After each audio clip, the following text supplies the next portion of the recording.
ഫ്രണ്ട്സേ ധന്യാണേ. പിന്നെ ഈ ഖുർആനുമായി ബന്ധപ്പെട്ട 1-2 വീഡിയോസ് ഞാൻ ചെയ്തിട്ടുണ്ടായിരുന്നു. അതിൽ ചില ആളുകൾ എന്നോട് ചോദിച്ചിട്ടുണ്ടായിരുന്നു, ഈ ഖുർആനിൽ മനുഷ്യന് ഉപകാരപ്രദമായി എന്തെങ്കിലും ഉണ്ടോ എന്ന് ചോദിച്ചു. ഉണ്ടോ? നിങ്ങൾക്കറിയോ? ഇല്ലല്ലോ? എന്നാൽ ഞാനിപ്പോൾ പറഞ്ഞുതരാം കേട്ടോ. അതായത് അധ്യായം 7 31 വാക്യം, ആരാധനവേളയിൽ നല്ല വസ്ത്രം അണിയണം. അധ്യായം 2 256 വാക്യം, അതിലെന്താ പറയുന്നത്? മതത്തിൽ നിർബന്ധിക്കാൻ പാടില്ല. ഒരാൾക്ക് കഴിയാത്തത് അയാളെ നിർബന്ധിക്കരുത്. 2, അതും അധ്യായം 2 286.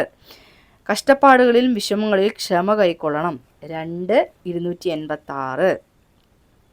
അനാചാരങ്ങൾക്കെതിരെ പോരാടണം. അധ്യായം 5 63. വർഗീയത അരുത്. 49 13. ഇത്രയും പോരെ? ഇനിയുണ്ട് കേട്ടോ, 100 കാര്യങ്ങളുണ്ട്. അപ്പോൾ ഓരോന്നോരോന്നായിട്ട് ഞാൻ വരാം.